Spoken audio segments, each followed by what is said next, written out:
सुकमा के कोंटा में नक्सलियों ने आईडी लगा रखा था, जिसमें ब्लास्ट हो गया और इसकी चपेट में आकर कोंटा डिवीजन के एडिशनल एसपी आकाश राव गिरपुंजे शहीद हो गए। इस घटना में कोंटा के जो एसडीओपी भानु प्रताप चंद्राकर, टीआई सोनल ग्वाला वे भी जख्मी हुए।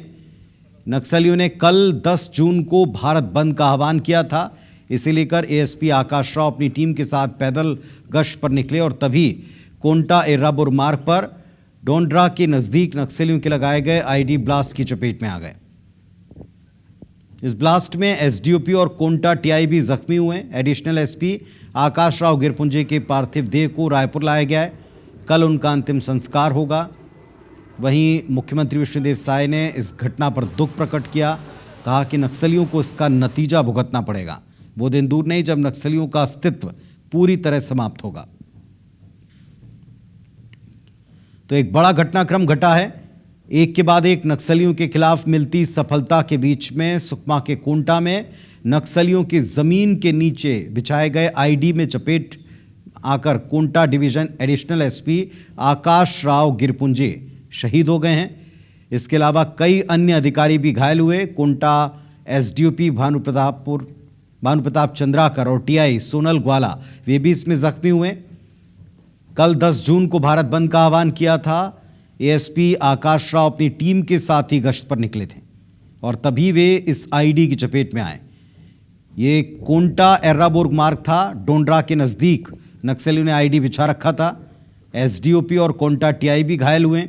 एडिशनल एसपी आकाश राव गिरपुंजे के पार्थिव देह को रायपुर लाया गया है। कल इनका अंतिम संस्कार होना है।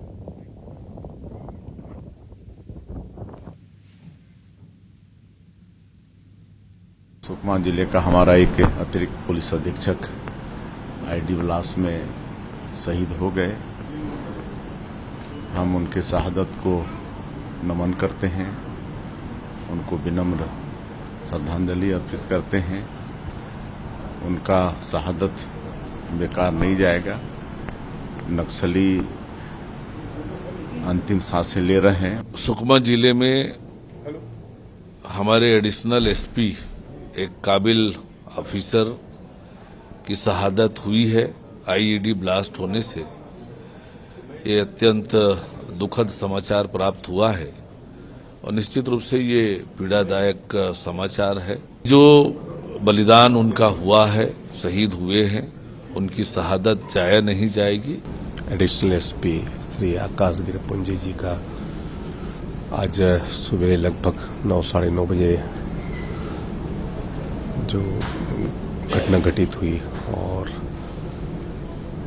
शहादत हुई और निश्चित तौर पे एक अत्यंत दुखद घटना है। ऐसी घटना की पुनरावृत्ति न हो और हम अपनी ओर से श्रद्धांजलि अर्पित करते हैं। इनका शहीद होना हम सभी के लिए दुखद है। व्यक्तिगत तौर पर जब से उसका सिलेक्शन हुआ था तब से उसको मैं जानता हूं और प्रशिक्षण से लेकर अब तक के कई बार साथ में हम लोग ड्यूटी किए। वर्तमान में नक्सल अभियान से लड़ते हुए शहीद हुआ है। उसकी शहादत हम सभी के लिए दुखद है, परंतु उसकी शहादत व्यर्थ नहीं जाएगा। हम सभी पुलिस परिवार की ओर से उनको श्रद्धासुमन अर्पित करते हैं, श्रद्धांजलि अर्पित करते हैं। तो पुलिस अधिकारी भी बात मानते हैं कि हाल के दिनों में जिस तरह एंटी नक्सल ऑपरेशंस चले हैं, इनसे नक्सली पूरी तरह बैकफुट पर हैं, बौखलाए हुए हैं। इस वक्त सहयोगी राजेश मिश्रा शहीद एएसपी के घर के समक्ष खड़े हुए हैं। राजेश जी, ये वाकई बहुत दिनों तक एक के बाद एक जो कामयाबियां मिल रही थीं, इसके बाद ये एक थोड़ी सी धक्का पहुंचाने वाली खबर है।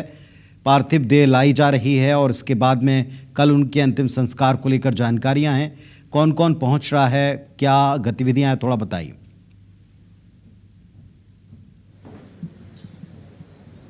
देखिए पुनीत, मैं सबसे पहले बता दूं कि हम उस जगह पर खड़े हैं जहां पर कुछ देर बाद ही जो शहीद एएसपी आकाश राव गिरिपुंजे का पार्थिव शरीर आने वाला है। यहाँ ये उसका घर है। आप जो आखिरी में लोग खड़े दिख रहे हैं उनके ठीक सामने में उनका घर है। और जब से ये खबर आई है कि आकाश राव गिरिपुंजे जो यहाँ पर पले बड़े हैं, यहाँ पर बड़े हुए, यहाँ पर एडिशनल एसपी बने, बहुत सारी यादें इस मोहल्ले से जुड़ी हुई है, यहाँ के जो लोग रहते हैं उनसे उनकी यादें जुड़ी हुई है।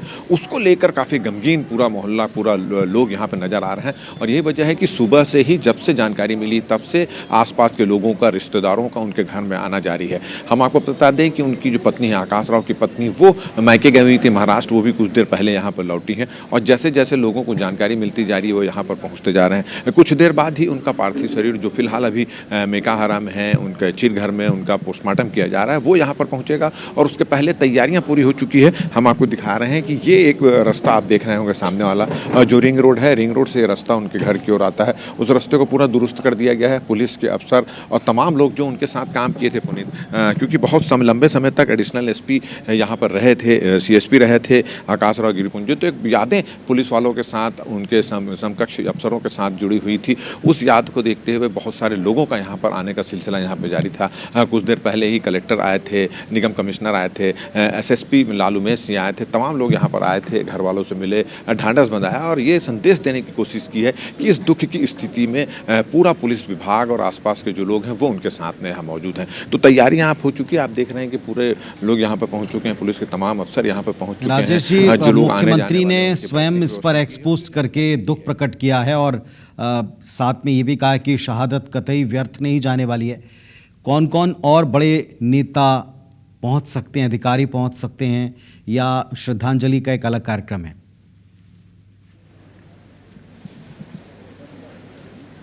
देखिए, श्रद्धांजलि कल यहाँ पे दी जाएगी, सलामी उनको दी जाएगी। कुछ देर बाद ही उनका यहाँ पे पार्थिव शरीर यहाँ पे पहुँचेगा, यहाँ पे रखा जाएगा, यहाँ पे लोग उनको श्रद्धांजलि देने पहुँचेंगे। अभी कुछ देर पहले ही पूर्व संसदीय सचिव विकास उपाध्याय भी यहाँ पे पहुँचे थे। और जो जानकारी मिली है कि मुख्यमंत्री जो है विष्णुदेव साय, वो पहले अभी मंत्रालय से निकल कर कुछ देर बाद पहुँचेंगे रामकृष्ण हॉस्पिटल, जहाँ पर जो इस घटना में घायल हुए हैं टीआई और एसडीओपी जिनको लाया गया है, उनको देखेंगे। और ऐसा जानकारी मिल रही है कि शायद उसके बाद यहाँ पर आ सकते हैं, मगर अभी तक उनका कोई पॉइंट नहीं बना है। और तमाम जो जब उनका पार्थिव शरीर यहाँ पहुँचेगा तो बहुत सारे जो नेता हैं और जनप्रतिनिधि वो भी यहाँ पे पहुँचेंगे। अगर अभी तक हम बात करें तो कलेक्टर जो हैं गौरव सिंह, वो यहाँ पहुँच चुके हैं, निगम के कमिश्नर थे वो यहाँ पर आए थे, पूर्व संसदीय सचिव विकास उपाध्याय यहाँ पर आके गए थे, तमाम पुलिस के अफसर वो एक एक करके यहाँ पर आते जा रहे हैं। एसएसपी लालू मेस सिंह वो भी यहाँ पर पहुँचे थे।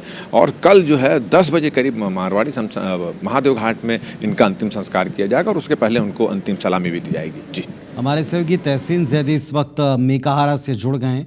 मेकाहारा वही जगह है जहां पर घायल जवानों को ले जाया गया है, घायल अधिकारियों को ले जाया गया। क्या स्थिति वहां पर है? क्या तबीयत को लेकर कोई हेल्थ बुलेटिन जारी हुआ है? देखिए, मैं पहले तो बता दूं कि मैं मेकाहारा से अब रामकृष्ण केयर अस्पताल पहुंच गया हूं, क्योंकि यहाँ पे थोड़ी देर में जो राज्य के मुख्यमंत्री हैं विष्णुदेव साय समेत जो डिप्टी सीएम हैं विजय शर्मा, वो यहाँ पहुंचने वाले हैं। और जो सुकमा में आईडी ब्लास्ट हुआ उसमें जो इंस्पेक्टर सोनल ग्वाला जो थे वो घायल हुए हैं। भानु चंद्राकर जो एसडीओपी है कोंटा, वो घायल हुए, उनको यहाँ लाया गया है बेहतर इलाज के लिए। अभी उनका यहाँ इलाज चल रहा है और अभी उनकी जो हालत है, जो डॉक्टर ने सुबह बताया कि वो अभी स्थिर है और उनके चोटें जरूर है। लेकिन इस पूरे घटना में एक दुखद खबर ये रही है कि जो कह सकते हैं कि रायपुर के बेटे जो हैं आकाश राव गिरिपुंजे, जो एडिशनल एसपी सुकमा कोंटा थे, वो शहीद हुए हैं। और इसमें अभी तक की जो जांच में जो अधिकारियों से जो हमारी बात हुई, उसमें ये बात सामने निकल के आई है कि ये पूरा एक ट्रैप था। इसमें एक जो आईडी ब्लास्ट, जो कमांड आईडी था, वो ब्लास्ट किया गया नक्सलियों से। पहले उन्होंने आग लगाई है उसमें जेसीबी में, उसके बाद वो जब मौका मुआयना करने आज पहुंचे हैं अपने टीआई और एसडीओपी के साथ, तब उन्होंने वहां पहुंचते ही वो आईडी ब्लास्ट किया है, जिससे उनको काफी क्षति हुई है। और अगर बात करें तो दोनों पैर जो है इस आईडी ब्लास्ट में उनके खत्म हो गए हैं, उसके बाद जिसकी वजह से उनकी मौके पे ही मौत हो गई। अगर ये अभी फिलहाल जो है अगर बात करें, अभी उनका जो पीएम है, जो बॉडी है, पार्थिव शरीर, वो रायपुर लाया गया है और मेकाहारा की मरचुरी में उनका पीएम चल रहा है। वहां पे कलेक्टर, एसपी, एसडीएम समेत जो उसके जो बैचमेट थे वो सभी लोग वहां मौजूद हैं। और क्योंकि वो रायपुर में ही पले बड़े हैं, यहीं उनकी शुरुआत हुई है, तो काफी बड़ी संख्या में उनके जो परिचित लोग हैं वो वहां पे मौजूद हैं। उनके जो परिवार के जन हैं वो यहाँ पे वहां मौजूद हैं। और अभी अगर पूरे प्रोग्राम की अगर से करने के बाद पार्थिव शरीर को सीधे उनके जो निवास ले जाया जाएगा। उसके बाद कल सुबह 9 बजे 4ठी बटालियन माना में उनको एक अंतिम सलामी दी जाएगी, जिसमें मुख्यमंत्री विष्णुदेव साय और एचएम समेत जो डिप्टी सीएम है वो और कैबिनेट के कई मंत्री उसमें शामिल हो सकते हैं। उसके बाद अंतिम संस्कार महादेव घाट में किया जाएगा, वहां पे भी एक अंतिम सलामी दी जाएगी। अगर इस पूरे अभी तक के इन नक्सलियों द्वारा जो आईडी ब्लास्ट की अगर बात करें तो इसमें कई बड़ी कैजुअलिटी हुई है छत्तीसगढ़ पुलिस की। अगर सिलसिलेवार बात करें तो 2000 में एएसपी भास्कर दीवान ठीक है तहसील जी, आप नजर रखिए वापस जो आपने अपडेट दिया घायलों की स्थिति आपने बताई। और सबसे बड़ी बात यह कि मुख्यमंत्री और प्रदेश के गृह मंत्री अभी कुछ वक्त बाद यहाँ आरकेसीएच पहुँच सकते हैं और इसी अस्पताल में पोस्टमार्टम के साथ साथ जो घायल हैं उनसे भी उनकी मुलाकात हो सकती है, उस पर भी आप नज़र बनाकर रखिएगा। राजेश जी घर से मौजूद हैं, एएसपी जो शहीद हुए हैं, और इस पूरी खबर पर अपडेट हम आप दोनों के द्वारा देते रहेंगे।